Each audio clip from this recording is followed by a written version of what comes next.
1 week season. What is going on, OWS fam? Welcome to the week 14 edition of the OWS Angles podcast. I am your host. I am your guest. I am JMtoWIN. As always, throw this baby on 1.5x speed or 2x speed, and let's get started with another slate that gives us probably a pretty low scoring setup when everything is said and done. So before we dive in, as you can see, if you're watching this on YouTube, I am back home. Good to be back home after 20 days away, back to a video podcast. Apologies to those of you who have gotten used to watching this on YouTube, weren't able to do it video style last week. Some technical difficulties with login to the StreamYard and all that, but we're back up and running this week. For any of you who are new to this show, which I always have to assume that is some of you, really quickly, the concept of the show. Well, first off, the concept behind everything at OWS is that DFS is not a game of picking players. DFS is a game of strategy. DFS is a game of roster construction. DFS is a game of game theory. DFS is a game of understanding how to outmaneuver your opponents to a first place finish. So obviously at OWS, we break down the slate. We break down all the games. We identify who the best plays are on the slate. We have projections that are really sharp and help you identify who the best plays are on the slate. We have player pool articles that help you understand how some of us are putting together our player pools. But the real thing that we're doing at OWS is helping you understand the strategy for each week's slate and helping you understand what good DFS play looks like so that you can put together profitable rosters that if we played out that particular slate 100 times, you would make money. And so as you continue to put positive samples into the bucket, you have those weekends where everything breaks your way. And that's why you see so many OWS pennants at the tops of the leaderboard. So against that backdrop, the Angles podcast, my player grid, which is my player pool, comes out on Friday evenings, about 7:30 Eastern, so 4:30 Pacific, my time, comes out in the scroll, which you can find on the site. This is kind of the supplement to my player pool. So player pool obviously is just the players that I like and the game environments that I like. This is an opportunity for me to talk about what I'm really seeing on the slate in terms of the macro structure and how the pieces fit together and some of the important angles that we want to be thinking about as we build our rosters on that particular week. Always aiming toward first place finishes. We don't want to just think about who are the good plays on the slate and throw them onto a roster together. How do we fit a bunch of these good plays onto a roster together? Instead, we always want to be thinking about recognizing that most of the money is in those first place finishes or those finishes near the tops of tournaments, and recognize that there are specific thought processes we want to follow in order to maximize our chances of getting those first place finishes week in and week out. So with that, let's hit my notes and start working our way through this slate. So first thing is, what does this slate tell us in terms of over-unders and implied team totals?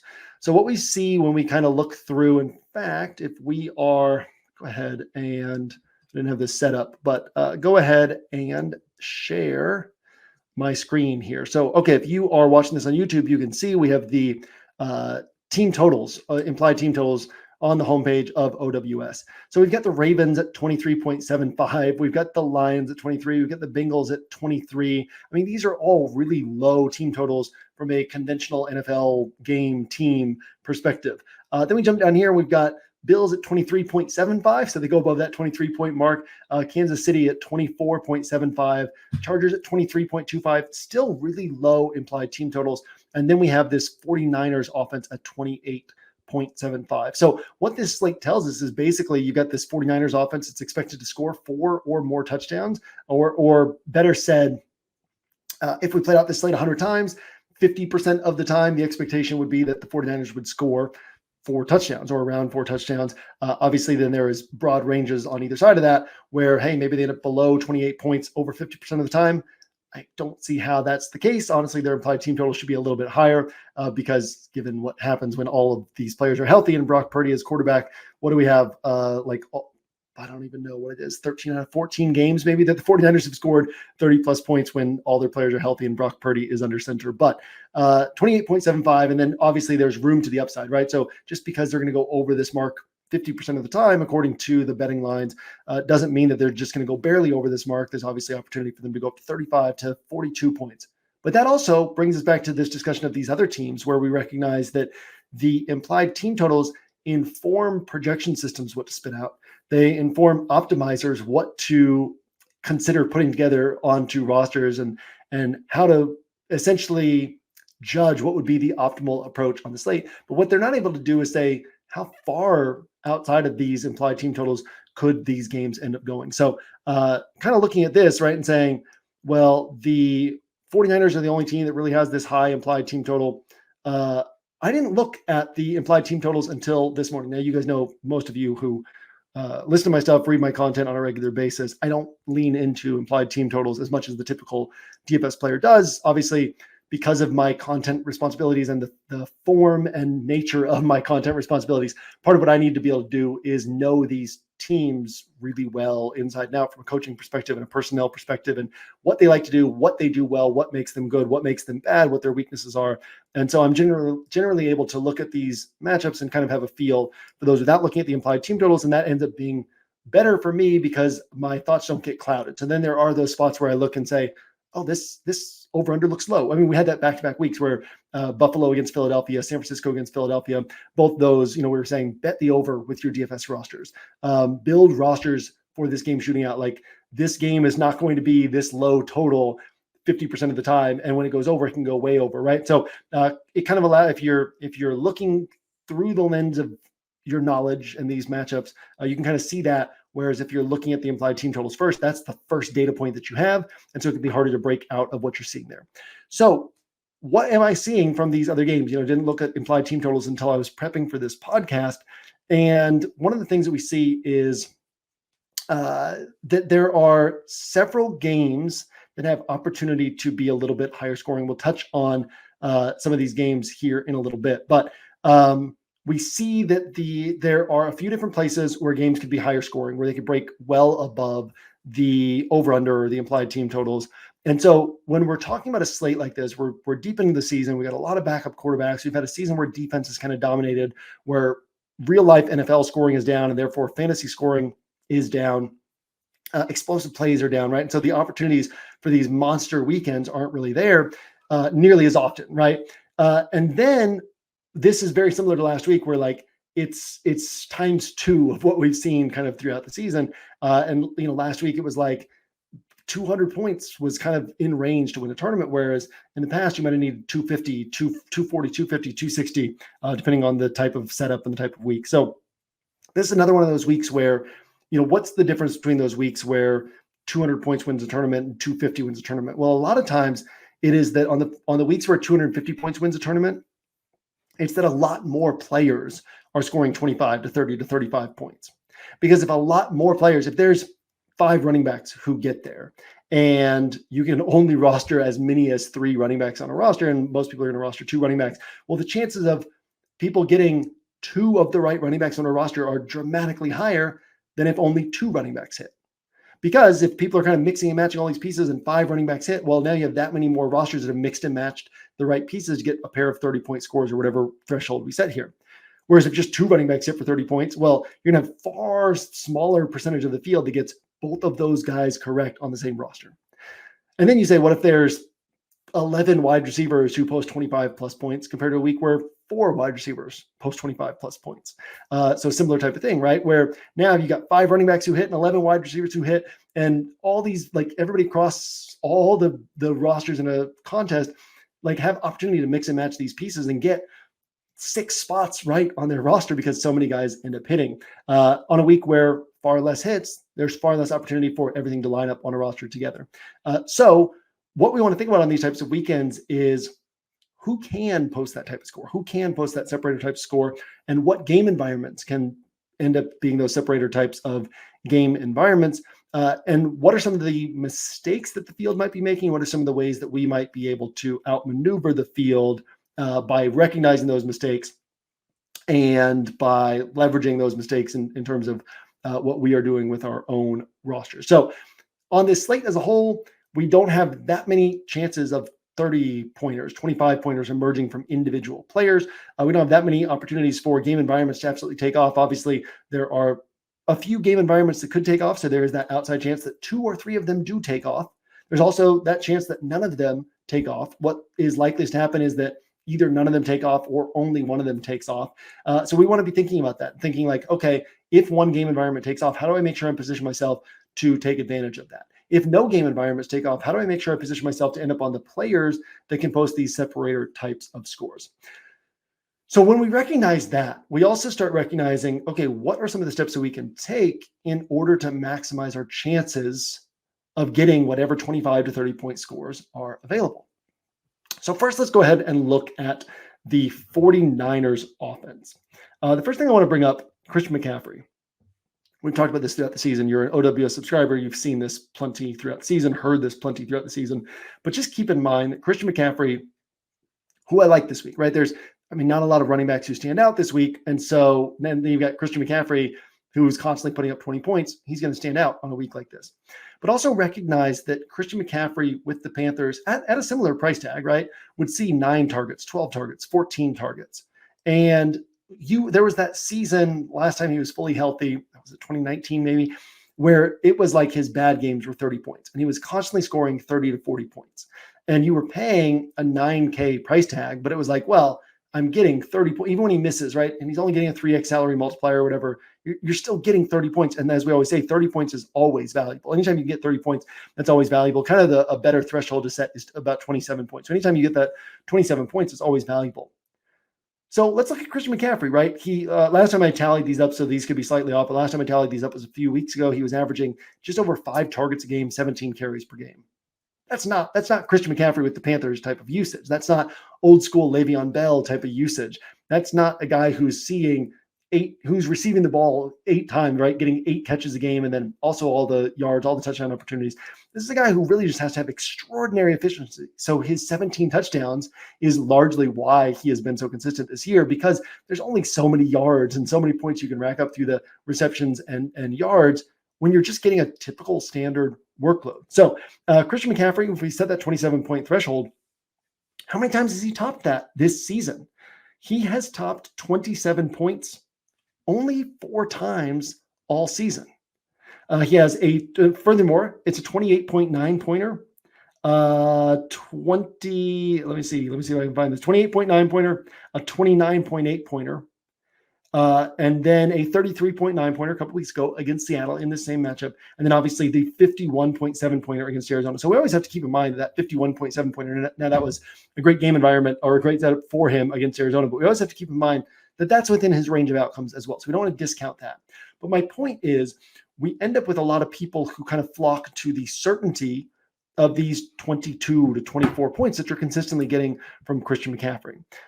So one of the things that I want to be thinking about on this week, and I'm going to have a lot of Christian McCaffrey, but on my non-Christian McCaffrey rosters, and why will I have a lot of Christian McCaffrey? Because there's not going to be a lot of 22 to 25 to 30 point scores available. And so just kind of taking that score and saying, look, I'm probably getting 22 to 25 points here can have a lot of value.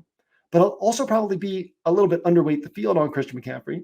And I'm going to be thinking about the fact that Jamar Chase, Justin Jefferson, Stephon Diggs, we'll talk about him a little bit later in the show, but some of these other guys could end up putting up 33, 35, 38 points, right? They can have a game like that. And if Christian McCaffrey, if the people who roster Christian McCaffrey cannot afford to roster these other guys, and if Christian McCaffrey goes for 22 points or 24 points and these other guys go for 33, 35, 37 and are lower owned, you're finding this way to just completely separate from a chunk of the field that's not able to afford this higher price guy, or the people who are playing Keenan Allen at 9K. Let's take this huge chunk of the field that's playing maybe 50% of the field, 40% of the field playing either Christian McCaffrey or Keenan Allen, where Keenan Allen in a game against this Denver defense that's kind of held down scoring and has been good against wide receivers, like, does Keenan Allen have a solid game? Almost certainly. Does he go for 32 to 35 points? Like, his chances are pretty low, right? He probably is. He's likely, I don't want to talk down Keenan Allen, but he's likely to end up in that kind of like 22 to 25 point range. So same thing as Christian McCaffrey. So if both those guys end up in that range and you land on the guy that those rosters don't have, who puts up 35 to 37, you're not only so far ahead of everybody else who tried to get the right score and missed, right? So everybody else who maybe played Devontae Adams, or maybe they played, let's say Justin Jefferson goes for 35, right? And he's 5% owned. And let's say Jamar Chase only goes for 22, and let's say Devontae Adams goes for 17, and like these other high price guys, Amon-Ra St. Brown ends up going for 17, right? These other high price guys don't end up hitting. Well, you are like so far ahead of the field by getting this guy who ends up putting up this bigger score. So that's one of the things that I want to think about on this particular week. Yes, 20 plus point scores are going to be valuable on this particular week, but we also have to think about how much we're paying for those scores. Now, sticking with the 49ers, the other thing that I want to think about is if 22 to 25 plus point scores are going to be in somewhat short supply, well, isn't it likely that one of these San Francisco pass catchers posts that type of score? And if that's the case, isn't it pretty likely that whichever San Francisco pass catcher posts this type of score ends up on tournament winning rosters? So basically, if there's a 27 pointer from Brandon Ayuk, or a 27 pointer from George Kittle, or a 27 pointer from Deebo Samuel, and there are only 4 or 5 scores on the weekend of 27 plus DraftKings points, well, then more than likely that 49ers pass catcher who posts that score is going to be on tournament winning rosters on this week. And so that's another thing that we want to think about, because we always want, even though we don't want to be in a position where we're playing the guessing game, and if this were a week where there's like, 11, 12, 13 different guys could end up scoring 30 plus points this week, like I don't need to take the duds from 49ers pass catchers just to try to get the right guy who hits. I'll go in places where there's higher certainty, but on a week like this where, look, you got a 33% chance of getting a 22 to 25 to 27 plus point score from one of these 49ers pass catchers, that's pretty good on a week like this. And we always want to think about, if this guy's going to be on the winning rosters, we don't want to be chasing that and trying to find a way to beat the rosters that got the right guy. We want to instead be trying to position ourselves to be the roster with the right guy. And so same mindset last week where we were saying like, it's going to be a low scoring week. There's not going to be a lot of blow up games. One of these 49ers pass catchers is probably going to put up a really nice game. Now, different game environment, playing against playing against Philadelphia, better setup all the way around. But it was the same type of thing where it's like mix and match these guys, because whichever guy hits is going to be on tournament winning rosters. We saw Deebo go for 38 last week. He was on tournament winning rosters. You weren't winning tournaments last week without Deebo. And so if you didn't play this mix and match game and take the duds with Ayuk and Kittle, you weren't going to be in position to have that first place roster. And that's all that matters. It doesn't matter how many rosters you cash. What matters is whether or not you're positioning yourself to get that first place roster. So let's throw out the game against Cleveland, where I believe Deebo was hurt in that game as well. Trent Williams was hurt in that game, also against the Cleveland defense. Throughout that game, throughout the complete offensive meltdown that the 49ers had against Minnesota. And let's look at their other 10 games this year. So if we treated the 49ers like a best ball roster and you just said, you've drafted all 3 of these pass catchers, Kittle, Ayuk, and Deebo, and you just say, I'm going to take the best score each week, right? That's the one that's going to go on my roster. What is the best score from that group each week? So I'm going to take off the decimals to make this easier for you to kind of register this and just round these up or down according to rounding rules. But the scores in these other 10 games from the best 49ers pass catcher: 36, 22, 28, 24, 28, 27, 24, 30, 22, and 39. So you got a couple of 22 pointers, a couple of 24 pointers. Everything else is like 26, 27, 29, 30, 36, 39. So this is another week where you could justify saying, you know what, in large field play, I'm going to just mix and match these 49ers pieces. And I always end up trying to get cute and try to pick which one is going to hit. There was one week where I talked about doing the mix and match thing, and I ended up saying, you know what, though, I'm going to go 10% Kittle, and like the other 90% is going to be Ayuk and Deebo split. Kittle ended up being the one who hit on that particular week. This last week, I got cute and decided to go way overweight on Kittle, who was the exact same price as Deebo, and I had a bunch of Kittle in the flex rosters that could have been Deebo rosters, and ended up getting the 10 points from Kittle instead of the 38 points from Deebo. Obviously had Deebo, but at a much lower rate than I had Kittle. So you can try to get cute, you can try to guess, or you can just say, you know what, let me just spread these out evenly and recognize that a third of my rosters are going to get the guy who ends up putting up the big game, and probably another third are not going to get totally hurt by whatever score I get from that guy. And then a third of my rosters are going to kind of be in tough shape because not all 3 of these guys are going to post a solid score. But and then that third of rosters, like if you, like for me, I might be 100% Zach Moss this week, right? So if I'm right on that bet, if Zach Moss hits, I'm going to have a really narrow quarterback pool this week. I'll kind of save the details of that for the player grid, but I'm going to have a really narrow quarterback pool this week. So kind of if I'm right on quarterback, right on Zach Moss, well, now like I have a good 20% of my rosters are going to have the right quarterback, the right 49ers piece, the running back who hits, and you're just so far ahead of the field, right? So even last week, if I had actually gone 33% Deebo Samuel I had 40% Brock Purdy, right? So then you're talking about 13% of my rosters would have had Brock Purdy and Deebo Samuel. 100% of my rosters last week had Tyreek Hill. So all of a sudden, Purdy going for 30 points, Deebo going for 38, Tyreek going for 35, whatever it was. That's like 105 points that I would have had on 13% of my rosters. And then I've got 6 spots left on this 13% of my rosters that I only need about 100 points from these last 6 spots. I'm going to mix and match them a bunch of different ways across 13% of my roster. So it's kind of this thinking that we can have of like, how do we build for this week's slate to get that one roster that finishes in first place? You know, the week that I won the Wildcat a few years ago, like I had 19 rosters in the Wildcat, and I think only 2 of them finished in the top 10% of that tournament that day, but one of them finished in first place. And the whole structure was, how do I build a roster that, you know, if I'm wrong on these things, I'm getting things right on another roster. And so if we're thinking that way, then we can build those rosters that have that opportunity for those asymmetric payouts that we should be chasing in DFS. So that 49ers set of pass catchers is one of the ways we can think about doing that this week. And then I mentioned that I'm going to be probably 100% Zach Moss. Now I made these notes, then saw the Isaiah Pacheco news. Isaiah Pacheco going to be out this week for Kansas City, and then went straight into recording, did the DFS lab this morning, did my show with Squirrel Patrol on Roto Grinders, and started the Angles podcast. So will I still be 100% Zach Moss? I think so still, right? I mean, it's one of those spots where we still want to take the price tag off of things where we can.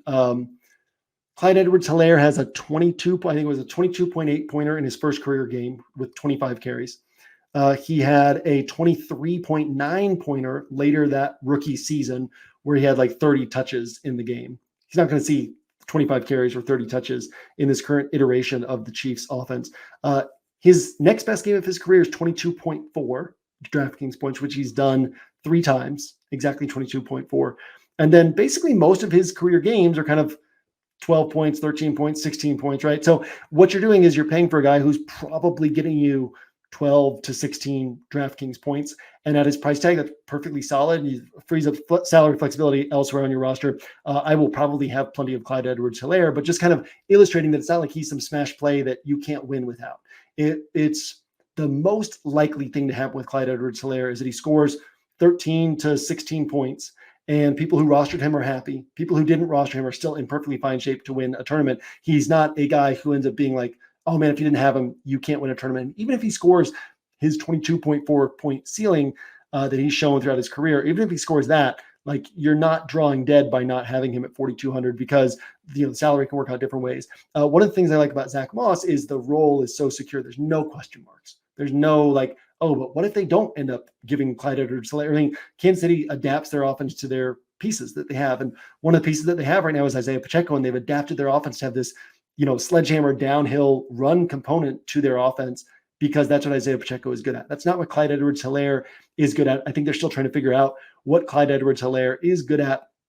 But just to say, it's not like they're just going to plug him into the Isaiah Pacheco role and run the same offense. So they're probably going to throw the ball a little bit more. They're probably going to have more short area passing to kind of offset the lack of rushing efficiency that they can rely on with Isaiah Pacheco back there. And it could end up being the type of game where we expect this role from Clyde Edwards-Helaire, and maybe he only gets 12 carries and 1 or 2 catches, and he puts up 40 yards on the ground against this Buffalo run defense. That's actually, their macro numbers look bad. They keep looking better and better throughout the season. Their macro numbers look bad because they've given up some really long runs. There was week 1, right? Breece Hall had that huge run against them. And so they've given up a few explosive runs, but on a per play basis, take away the explosive runs, on a per play basis, this Buffalo run defense is really good.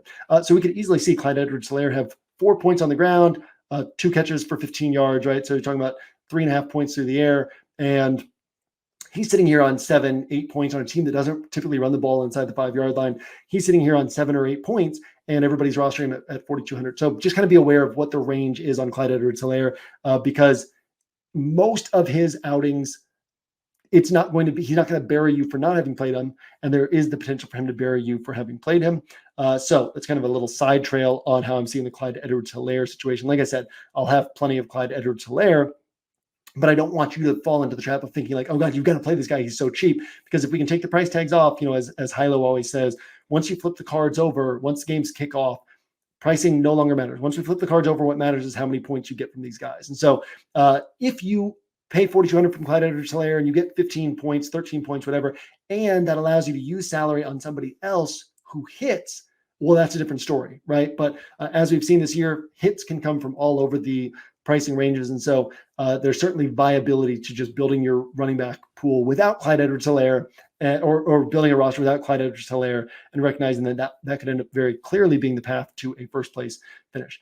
So Zach Moss, why Zach Moss trending toward 100% of my roster? So last week I spent a lot of time throughout the week talking about all the reasons Zach Moss could fail and the strategy angles to not playing Zach Moss, and recognizing that against that excellent Tennessee run defense, there were certainly pathways to Zach Moss scoring below 10 DraftKings points and kind of killing like over 50% of the field. My high dollar single entry contests, he was 85% owned in those contests. So last week, playing the what was at the time the number 2 run defense by DVOA. It's actually now the number 1 run defense by DVOA in Tennessee. Well, now we got this week Zach Moss coming off a game where he played 67 out of 71 snaps as expected, saw every running back touch as expected, and playing a Cincinnati run defense that ranks 29th in DVOA against the run.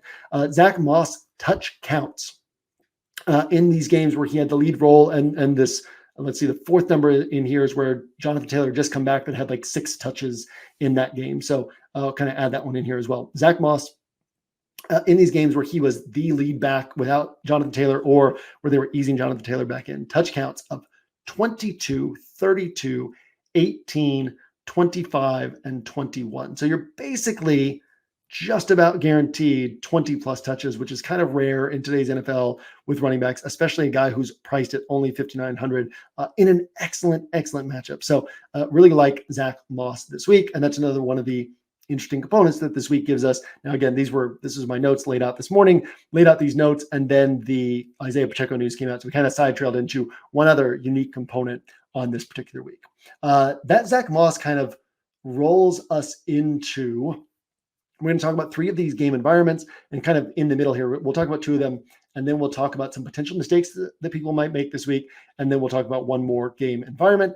Then we will get to our bottom-up build. So game environments, Colts and Bengals. So the Colts, as we know, play with pace. They're the 2nd fastest paced team in the NFL. They are aggressive. They have this mindset. You know, we've talked this year about Nick Sirianni, head coach of the Philadelphia Eagles, when he was asked after their game against Miami about the Eagles kind of using a little bit more of the play clock early in the game there.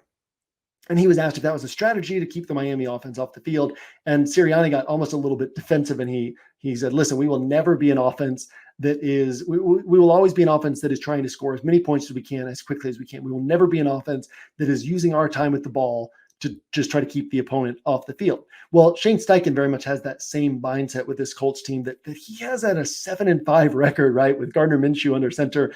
Tremendous job from Shane Steichen this year. Tremendously creative offensive coordinator or offensive mind. And he wants to be aggressive. He wants to push the pace. He wants to win games in the way that the Colts have been trying to win games, which is trying to score points, try to score those points quickly. So they don't have a lot of seconds between each snap. Around like 24 seconds between snap on average. So they play fast, they get a lot of plays in, and they score points.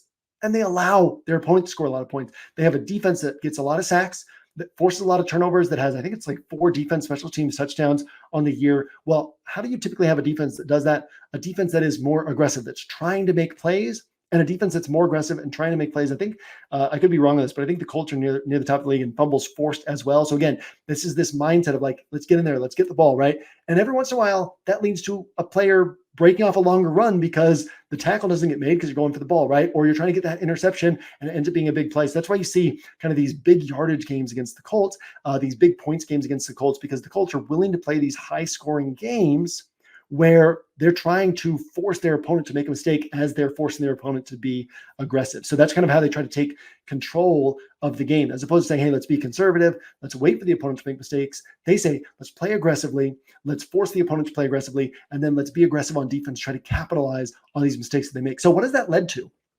Okay, so in their last 7 games, the Colts have had a game against New England, they've had a game against Carolina.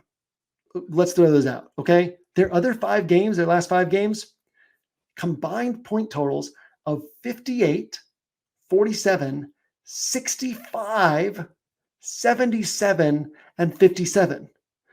The over-under in this game, in fact, I don't even know what the over-under in this game is. The over-under in this game is 44. Are you kidding me? The over-under in this game is 44. This is why we don't get too locked into over-under. So again, their last 5 games throughout New England and Carolina, their last 5 games, 58, 47, 65, 77, 57. So 47 is the only one that was even close to that. The other ones are just dramatically over that 44-point over-under. Bengals last 4 games, they had a 26-pointer against Pittsburgh, that really good Pittsburgh defense. Their other 3 games, now again, Burrow was under center for 2 of these games, but 65 points, 54 points, 57 points. Already mentioned that the Bengals are 29th in DVOA against the run. Their defense has not been very good this year. They have explosive pieces on their offense. And again, the way that the Colts play games is this just opens up an opportunity for a really nice game environment to develop. So that's one of the games that is very interesting here. Then we've got Lions and Bears, a game that when I looked at the over-under for this game, the implied team totals for this game, when writing up the Angles email earlier in the week, I had to go and search the weather because I was like, why are the implied team totals so low? And at that point, it was projecting about 20-mile-an-hour winds in Chicago. So I was like, okay, well, that makes sense. Well, now the winds are down to 13 miles an hour. It's going to be a relatively clear day in Chicago. No weather concerns. In fact, I was listening to the PFF podcast this morning previewing the week, and when one of the guys read the over-under for the game, the other guy said, "Is there weather in the game?" And they kind of looked it up. They're like, "No, there's no weather in the game." Kind of like surprised of, "Oh, there's a low total for this game." Game over-under open at 46, got bet down to 40, so that was probably amidst these potential weather concerns. Then got bet back up to 44, kind of dropped down to 43 today. So we'll see where it ends up, but I expect it to keep climbing. Lions last 3 games, point totals in these last 3 games, 61, 51, 57, and 79. So again, we've got this really low total in this game of 43 points, but the Lions, we know that the Lions can score points. You go through their game logs, lots of 30 points outputs from the Lions on their side of the ball, but then also the Lions, you can't run against them. And their pass defense is kind of starting to show all the cracks that we kind of thought they might have at the beginning of the season. So you can't run, forces teams to pass against them. And then as you pass against them, these cracks show up throughout the game. And so we've ended up with the Lions just not only scoring a lot of points, but giving up a lot of points. So again, their last 4 games combined point totals of 61, 51, 57, and 79. That 57-pointer, of course, was against the Bears in week 11. So the Bears, 3 of their last 4 games with Justin Fields under center, they have scored 26, 40, and 28 points. The 26-pointer, again, was against the Lions a few weeks ago. So just another game environment that sets up really nicely, where if we're looking for a game environment that could separate, we really like that one. One of the things I also really like about that game is we know who to stack Justin Fields with. So I was saying this on my show with Squirrel Patrol on Roto-Grinders today, is like one of the valuable benefits of getting your quarterback right is that you ideally get 2 spots right when you get that guy correct. And so when you have a quarterback with a clear stacking partner, you get that 2 for 1. Whereas, like, can't tell you how many times I've gotten Sam Howell right this year. And it hasn't mattered because like the stacking partner ended up not being correct. Right. And I had like all this Curtis Samuel and Logan Thomas and Jahan Dotson ended up hitting. And then I've got all this Terry McLaurin and Jahan Dotson and Curtis Samuel ends up hitting. And so when you have a team like that, where you get the quarterback right, but that doesn't necessarily mean like you still have a lot of guesswork on getting that second piece right. Not as valuable as when you get the quarterback right, you get that second piece right. So DJ Moore, a guy who has just been mega involved. In fact, let me find my notes for the player grid. Okay, I don't have these in my player grid notes either, but DJ Moore, 5 of his last 6 games with Justin Fields have been 19 or more DraftKings points. He had a 13.1 pointer against that great Kansas City defense. He had like a 4-pointer in week 1, then a 19-pointer, then that 13.1 pointer against Kansas City. And then since then, it's been 22 plus points in the next 4 games with Justin Fields under center. So 5 of his last 6 games, all of his games not against Kansas City in this stretch, have been 19 plus DraftKings points. 4 of these 6 have been 22 plus DraftKings points, and that's 4 in a row that have been 22 plus at 6,500. Just really nice to have that, where if you're getting Fields right, you're getting DJ Moore right. So yeah, that's another game environment that's really attractive to me. And then the Field side, the DJ Moore side, also really attractive to me. Potential mistakes that people could be making this week. Now, when I talk about potential mistakes, one of the things I would caution you on is, we've talked about the importance of not latching onto one negative data point. And what I mean by that is, I've had times this year where I've listened to really sharp people. There's been a player that I've been on, I've really liked this player all week. And then when we've all had this, right? And you hear like somebody who is sharp, who knows what they're talking about, and they present a negative data point on that player. And they give their reason why they don't like that player that week. And it's because of some negative data point that they've latched onto, and that kind of can sink into your mind, and you end up not playing that player or significantly lowering your exposure to that player because you're like, oh, this sharp person who I trust had this to say negatively about this player. And so this player's not going to hit. But it is still just one negative data point. The positive data points you were finding why you like that guy still hold. So I'm going to preface this next part with that, because these are guys I don't expect to be playing, or at least if I play them, I'll play them at a much lower level than the field. These might be spots or players that you like. So I'm going to highlight these as potential mistakes, but also these could be potential mistakes for me. And that, like, I highlight this, or I say like, hey, we play out this slate 100 times. This is going to be negative EV. You're going to lose money playing things this way. But that doesn't mean that that's exactly the way things are going to play out in the small sample size of 1 week. So don't let this sway you too much if you are on these plays. But if you're kind of on the fence, or you're just getting a feel for the slate, I think these are important spots to highlight. So potential mistakes this week. The Broncos have the 7th lowest pass rate over expectation in the NFL. They love running the ball. They have allowed 22 or fewer points in 7 straight games. In that stretch, they've played Kansas City twice. They've played Buffalo. They've played Houston.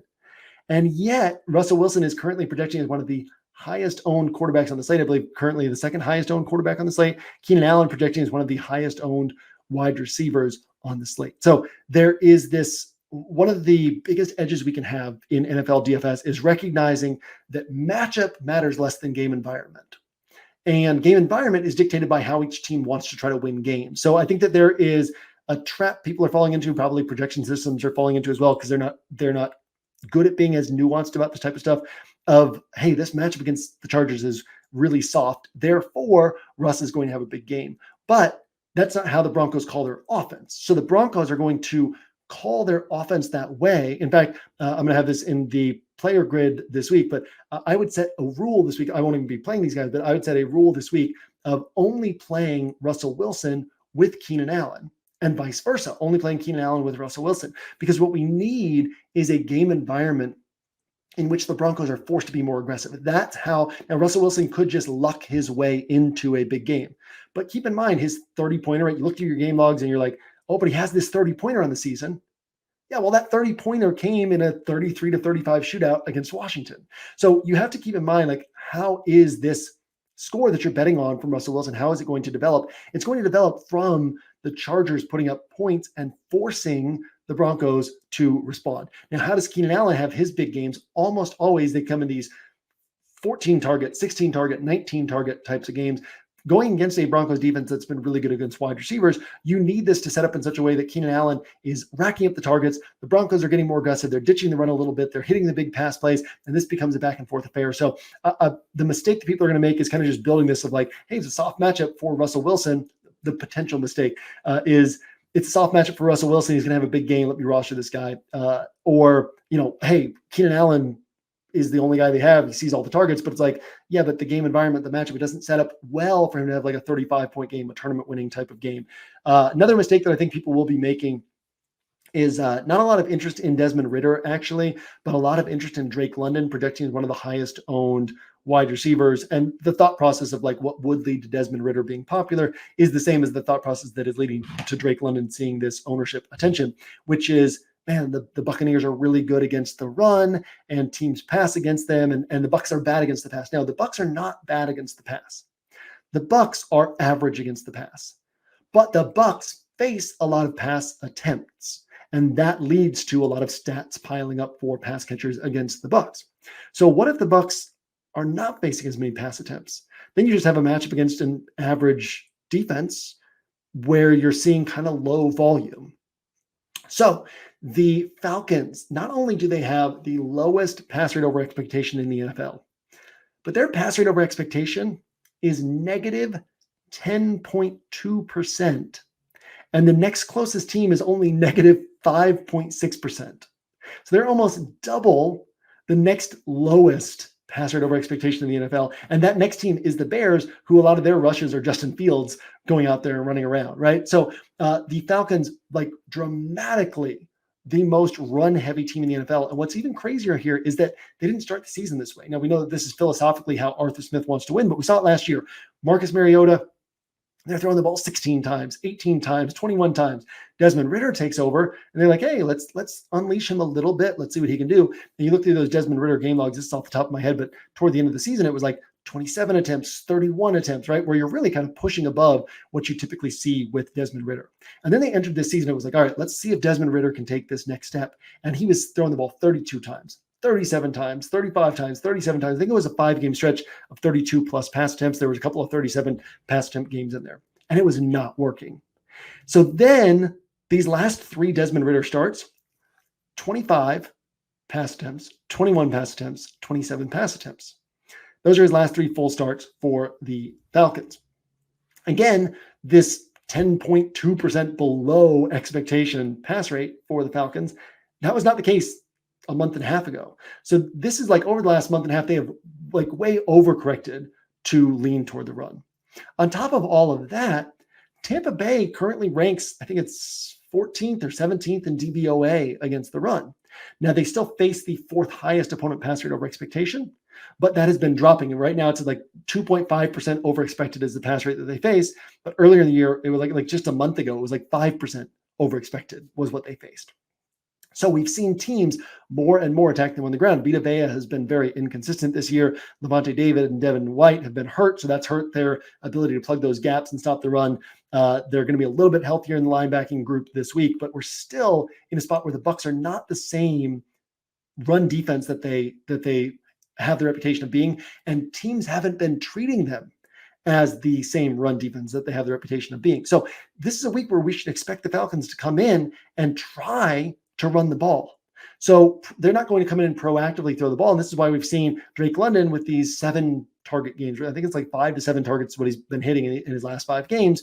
And so people are kind of looking at him at 4,600 and saying, and I did it at the start of the week. It was like, oh man, Drake London, what a steal at this price tag. Put him on my first practice build. And then as I got deeper into the numbers, it was like, man, it's not that great of a spot for him because he's still probably going to see like his typical number of targets. Now he's 4,600, right? So he's not going to kill your roster. And even if he puts up 13 to 15 points, that might be the best score to come out of that price range at wide receiver. So I don't want to like overemphasize this because it's not like it's a bad play, but I'm just kind of looking at some of the ways that people are looking at this weekend, right? Where it's like, oh, you see all this ownership on Keenan Allen, on Russell Wilson, on Desmond Ridder. And it's like, are you really thinking through what it would take for these guys to have their big game? So could Drake London go for 13 to 15 points, 4,600? He only sees 7, 8 targets. Absolutely, right? That can happen. But in terms of, can he win you a tournament?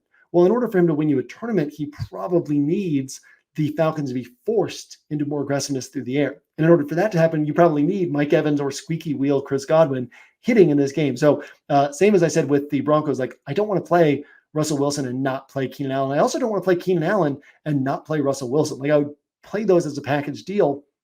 So similarly in this one, like if I'm playing Drake London myself, just because like, again, if he gets you 13 points, you know, you might be sitting here like, well, why did JM go through all that? Like he posted a perfectly fine score, perfectly happy 15 points. Maybe he scores a touchdown, right? And gets 17, 19 points.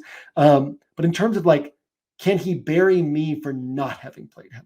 How does that happen? Well, that probably happens from him seeing 12 targets, 13 targets. And that probably happens from the Bucs scoring points and forcing the Falcons to get more aggressive. So I would want to play that as a package deal and say, if I'm playing Drake London, I want to play Mike Evans. And that's how I would be approaching things on this particular week. Then the final game environment that we want to touch on here, Buffalo at Kansas City.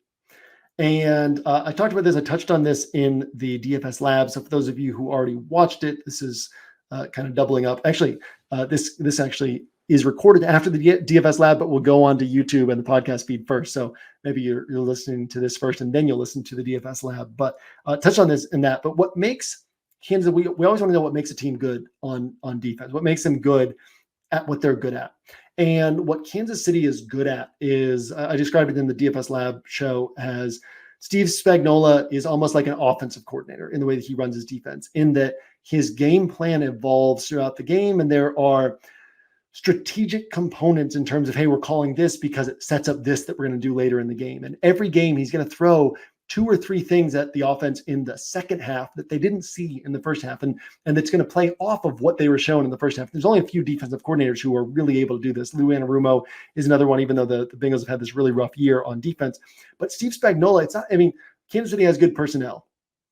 They don't have the personnel that San Francisco has. They don't have the personnel that Dallas has. They have really good, I mean, they've got Chris Jones and they've got some other really good pieces, but they don't have like just that elite personnel, and yet they're an elite defense.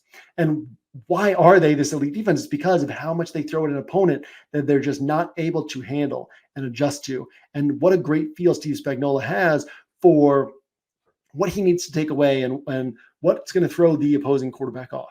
So because of that, yes, the personnel is maybe the best that it's been in the last few years. This has still been a really good Kansas City defense the last several years. And we can kind of look through Josh Allen's game logs to see how has he handled the Steve Spagnuolo defense, because Josh Allen is this unique breed of player in that he can, worst case, he can always just be like, all right, I'm taking over this game with my legs. I'm going to out physical these guys. I'm going to laser the ball in. I'm going to take some downfield shots, whatever it is that Josh Allen might end up doing on a particular game. He can kind of break through certain matchups in ways that other guys can't. So Josh Allen, these are his last 3 games, his last 4 games against Kansas City. So we've got this goes back to starting 2021 playoff game. We've got a 2020 playoff game, 2021 regular season, 2021 playoff game, 2022 regular season. So his last 4 games against Kansas City, all at Kansas City as well. Kind of a weird scheduling quirk for the Bills. His last 4 games, 27.28 DraftKings points. That was in 2020 in the playoffs. That's his worst game in this stretch. 27.28 DraftKings points, 39.5 DraftKings points, 38.96 DraftKings points, and 30.36. So I'll read those again, rounding off the decimals. You got 27, 40, 39, and 30. And on a week where, I've highlighted this a couple times this week, but like Justin Fields, who again, I really like Justin Fields this week, but like Justin Fields has a pair of 30-plus point games earlier this year that very bizarrely for Fields came through the air. It was both 4 touchdown games, one against Denver when they were still really struggling, one against this Washington pass defense that everyone has annihilated this year. Then he had the 2 40-pointers last year, largely with his legs. And that's kind of it. All the rest of his games are like 24 points and below for Justin Fields. Brock Purdy, he's got the 30-pointer and the 29-pointer over 32-pointer and 29-pointer, whatever it is, 2 of his last 3 games. Then he's got like a 26-pointer this year, and all the rest of the games in his career so far have been like 23 or 24 and fewer points. Russell Wilson, going to be popular this week, has a 30-pointer this year. Everything else this year is like 21 and below points. So my point is that we could end up with a week where Lamar Jackson, right? Another guy who he's got the 37-pointer this year. He had the 45-pointer or something like that last year.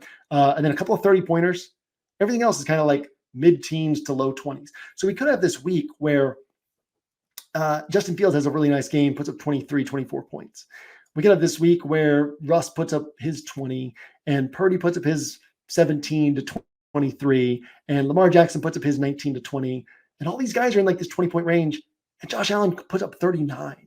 And so on a week like this, where we're trying to think like what could separate. Now, to be clear, Josh Allen could also put up 19 points. Josh Allen could also have a tough time against this Kansas City defense. But when we're talking about like what could win as a tournament, and what are some of our clearest paths, this is one that really stands out to me this week, is recognizing that if there's anybody who could go like just totally separate from the rest of the tournament field, Josh Allen is that guy who could do it. So, makes this a really interesting spot to consider stacking this week.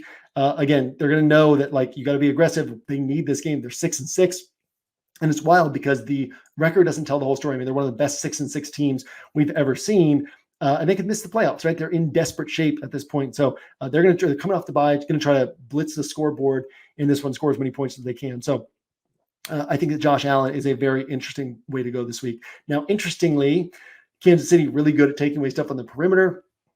A lot of these games with Josh Allen where he hits, we explored this against Philadelphia, but when Josh Allen hits, a lot of times it's not Stephon Diggs, right?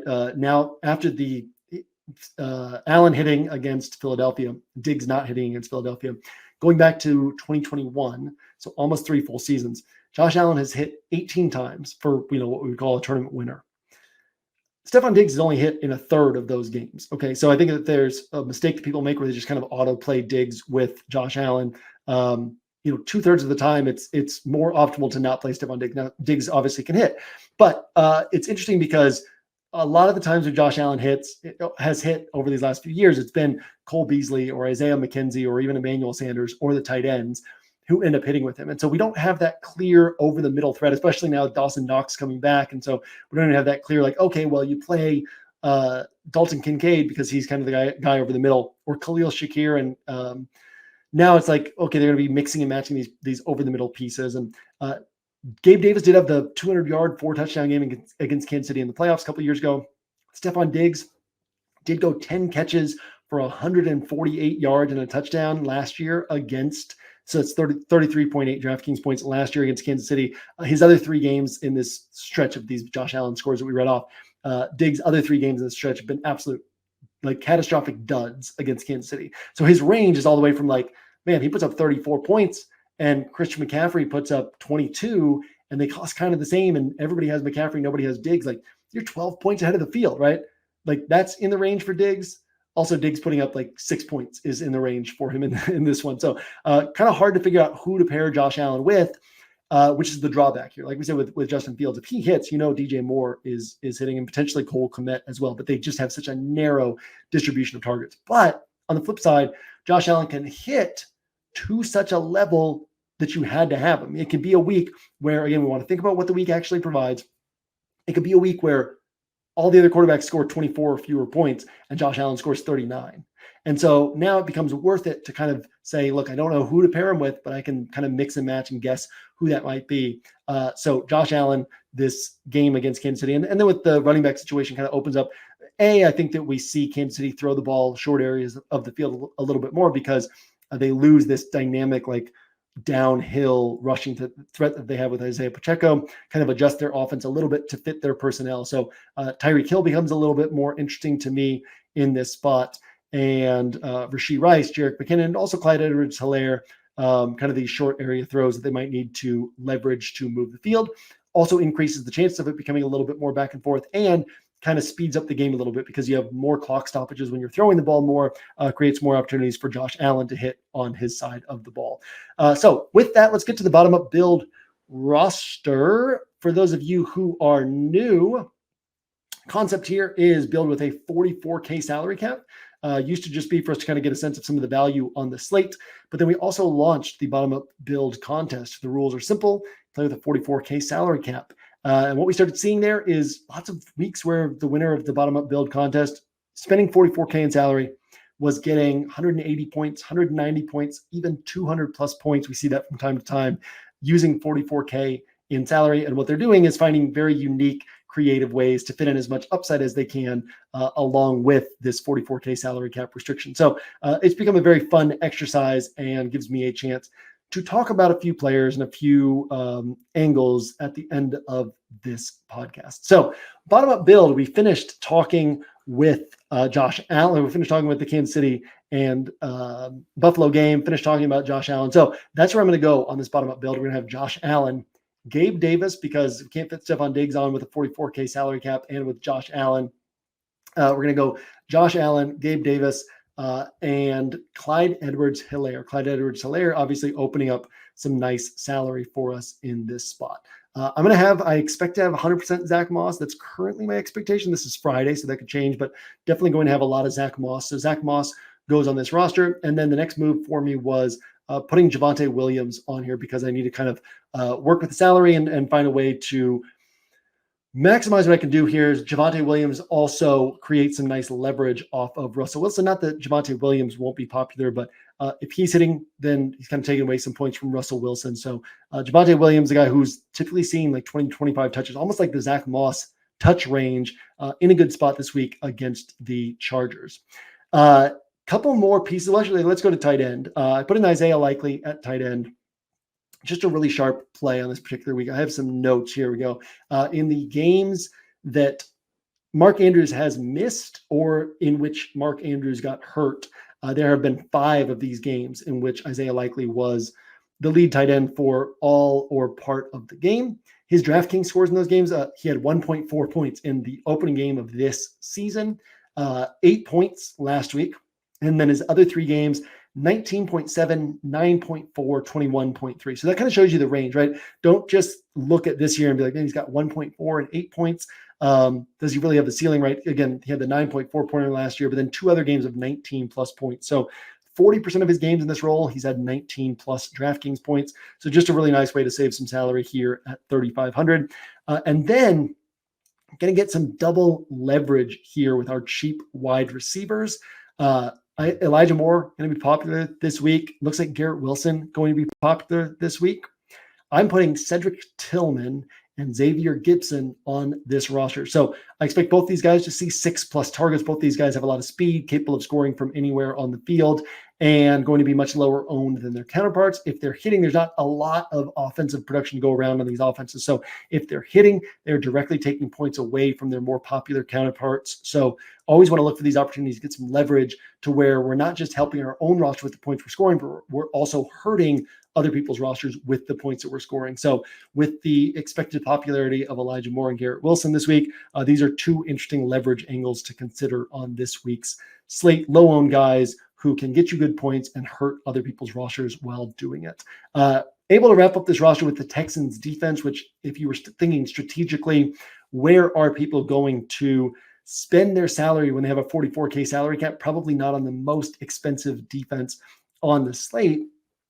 So getting up to the Texans defense, not only a sharp play this week gives us an opportunity to highlight that, but also just gives us an opportunity to talk about that strategic component of DFS of thinking, okay, if everybody has a 44K salary cap, most people are going to hit defense somewhat early in their build to be like, what's the cheapest defense I can go to and feel comfortable with? So you're going to see a lot of Browns in a 44K salary cap type contest. Now, granted, you guys all listen to this and then go build for the bottom up build. So that kind of changes the ownership because you've all sort of filtered through this listen. But if there were just a 44K salary cap that everybody were playing that contest, then you would see, the cheapest defenses being the highest owned and the cheapest viable defenses being the highest owned, which makes the Texans even more powerful because they're not only going to be lower owned already because of their higher price tag, but then they're even lower owned in a 44K salary cap contest. So always want to be thinking about those strategy angles, being able to basically pivoted from Jerick McKinnon down to Clyde Edwards-Helaire, which opened up the salary for me to get up to the Texans on this roster and kind of prioritize that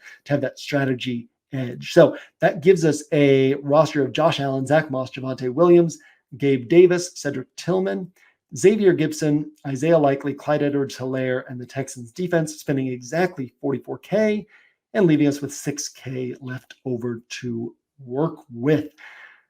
That does it for this week. Thanks for hanging out. As always, I will see you. I will have the player grid up later today. Might already be up by the time you're listening to this. I'll have it up in about 2.5 hours as I'm recording this. So by the time you're listening to this, it's probably up. I'll have the player grid up on the site soon. I will see you on OWS throughout the weekend, and I will see you at the top of the leaderboards on Sunday.